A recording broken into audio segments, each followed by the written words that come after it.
Hi, I'm Corey Sabin with the Law TV, and welcome to the Florida Bar Young Lawyers Division Health and Wellness Month video series. Today we're talking to Ethan Wall about his transition from a traditional law practice to starting his own company, Social Media Law and Order. So Ethan, tell us, how did the idea for Social Media Law and Order come about? Well, I realized that I love certain things in life. Public speaking, the effect of social media on the law, teaching and traveling, and I just wasn't doing enough of that in my traditional practice. So I realized it was time to make a change. So I created a company that was solely designed about what I love to do. Social Media Law and Order focuses on teaching, education, and training lawyers and professionals about how Facebook and Twitter affect the law. So was it different and hard for you to go from a traditional law firm to becoming a consultant?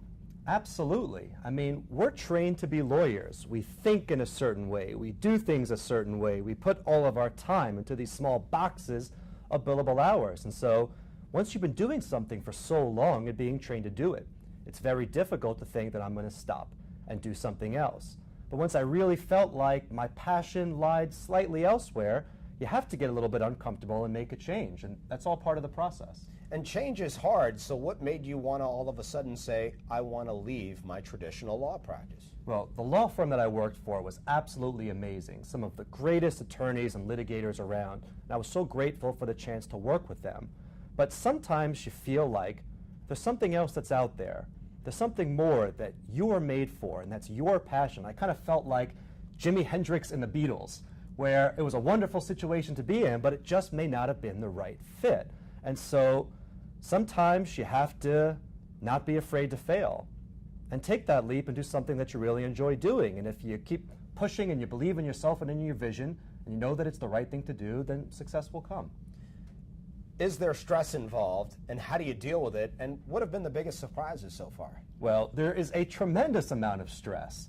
I mean, coming from a traditional law practice where every 2 weeks that paycheck comes in is wonderful. It's safe. I've got responsibilities to pay for, and I can't go to Publix and pay for my groceries with my hopes and dreams. You need to have the type of money to sustain the lifestyle that you have. And so after leaving a practice and not having that consistent salary and having to build a business and survive and pay for insurance and your rent and all these things without the certainty that something's going to come in, it's scary and it's a surprise. To me, the biggest surprise was I thought that 6 months into opening a new business, one of two things was going to happen. One, I would be back in a law practice because maybe it didn't work, or two, I'd be completely successful and everything would be wonderful and fine, and neither was the case. Meaning, there are ups and there are downs along the way. And how I deal with those is by getting out there and being active and doing the types of things that I like doing. So for me, I enjoy exercise and hiking and kayaking and CrossFit. And we're not going to talk about CrossFit because if so, we'll talk about it for the next hour.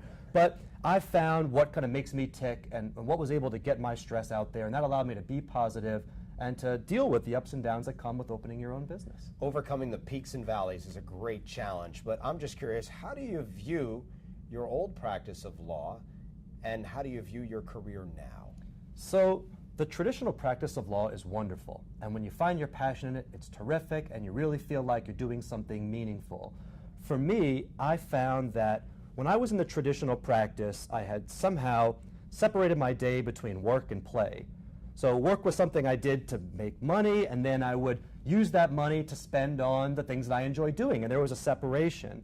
And now, running my own business and still being connected to the law in a way, I needed to remove that line because you spend so much time at work, so much time dealing with your responsibilities. If you don't do what you love, and you don't spend that 1/3 of your lifetime doing something you really enjoy, it can become stressful. So for me, the view of the practice of law is different. It's no longer work and something I have to do. It's now something that I enjoy doing because I was able to combine the law with my passions, and therefore every day is play and not so much work. So what skills have you applied from your law career to your new endeavor? Ton. I was really scared at first that once I leave the practice of law, all those skills I had from going to law school and reading and analyzing and critical thinking and problem solving were going to be a waste. I was going to be leaving all of that time and money spent networking, doing that stuff behind. But it's just not true. Meaning, being a lawyer is part of who you are. we develop these great skills that makes us critical thinkers, and we can understand how to help people and how to anticipate problems. And the same thing comes when transitioning that to whatever it is that you do in life. You are who you are, and you'll take those skills with you. So I was lucky enough to be able to take the critical thinking skills of being a lawyer, knowing how to identify problems before they start, and being prepared and being proactive. And that has made me more comfortable and successful in running a business because I had that legal training and background.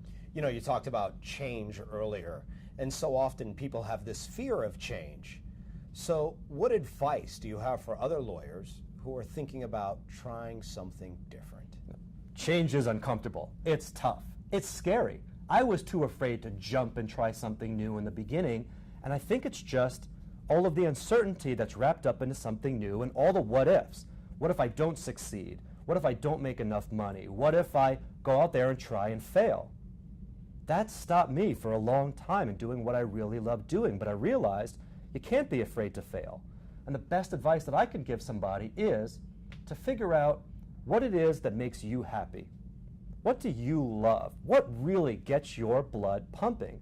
Once you identify what it is that's most important to you in life, once you know what your passions are and you can articulate them, mine, it's exploring, teaching, traveling, social media and the law, helping other people, giving back, spending time with my friends and my family.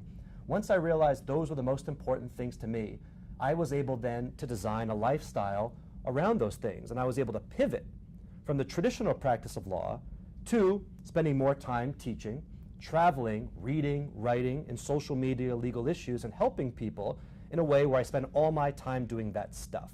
So I kept one foot in the law, but because I knew what I really wanted to do with my life, I was able to combine the passions with the work together. And that's the best advice I can give someone is, what makes you happy? What makes you tick? And you do that, and forget about the money, because the money will eventually come.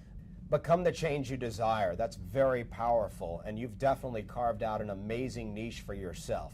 And to use your Beatles reference earlier, it has been, it seems like, one great big magical mystery tour. On behalf of the Florida Bar Young Lawyers Division, thank you for watching this installment of the Health and Wellness Month video series. To join the movement, find the Florida Bar Young Lawyers Division on Facebook, Twitter, and Instagram. We encourage you to partake in the wellness challenges, and don't forget to live well.